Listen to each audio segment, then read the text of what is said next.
I'm looking at recent research data on the secret to a perfect marriage. The secret to a perfect marriage is simple. It's 6 meaningful conversations, 3 long walks, and 2 fights every month. 2 short and 2 longer vacations are mandatory. It's important to say I love you up to 10 times a week, kiss 3 times a day, and embrace 11 times a week.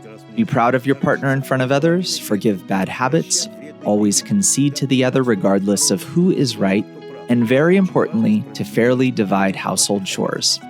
I can now exhale and ask you, what do you think? All these conditions make up a man's prison. Hang up a big sign on the wall and set a reminder with a loudspeaker announcing it's time to talk about love. Indeed, it's time to kiss. It's time to bring flowers. Yes, all this. Won't work? You see, it's a habit. It will work. As a matter of fact, if a person does it for a month or 2, he will come to feel, it's been a while since I last brought flowers. So the habit will become second nature. It is said the habit is given to us from above, yes? I remember our last conversation about it, in which you were talking about the institution of husband and wife, the fact that education is necessary. It is education. It cannot be taken lightly as some sort of secondary schooling, but it has to be nurtured within every family. All forms of media, TV, radio have to incorporate this education. Nurturing this kind of a family, yes, right? Movies, anything really works, so it would be absorbed from an early age. So you support the statement we used to hear. It is a healthy cell of a society. If the family is healthy, then the society is too. It must be so. You cannot replace it with anything else, no matter what the times are. It evolves from human nature, the real one, which we have lost long ago. Who can withstand it today? People live up to 100 years, 80 of which are with the same partner that you are constantly obliged to. Well, maybe one can turn this obligation into a benefit. The fact that he's obliged to someone would be to his benefit. Either way, that's very tough. Tough? We run away from our own mother after a few years, you realize that. How long do we live with our mother? So these cells, these families are falling apart because the individual can't endure the pressure? He cannot tolerate the limitations he must be obliged to live with. Then the question, how to tolerate them? By means of working out a number of variables, one of which is the necessity given to us by nature. Living within this framework, we attain the highest spiritual, eternal state of being.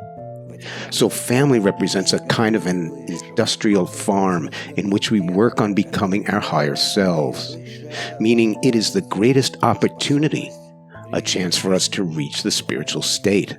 Wow. Yes, on condition that it's done right.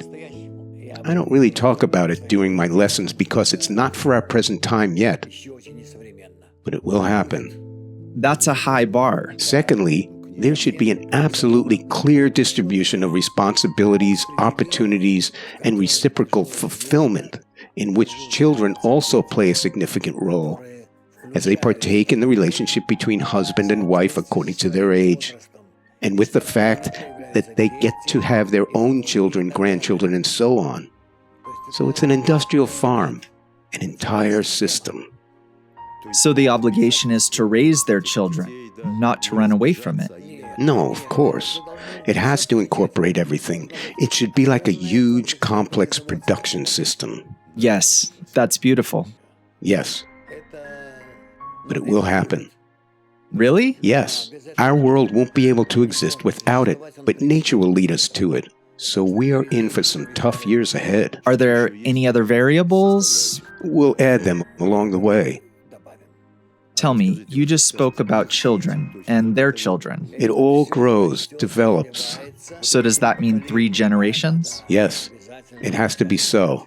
Namely 3 generations. Yes. And the children should see their grandmothers, grandfathers, and their parents and really feel them. Yes. So you've just answered the question, what is an ideal family to you? That's the family that is in tune with... Ideal is that which will come to be. That which will come to be? Yes. And will be congruent with these conditions? Yes. At this point, we are nevertheless trying to lay some sort of a foundation of this movement. But it is still very risky to talk about this. Really? It appears like we're loading the heaviest responsibilities upon ourselves, you see. By whom? You or the adolescents?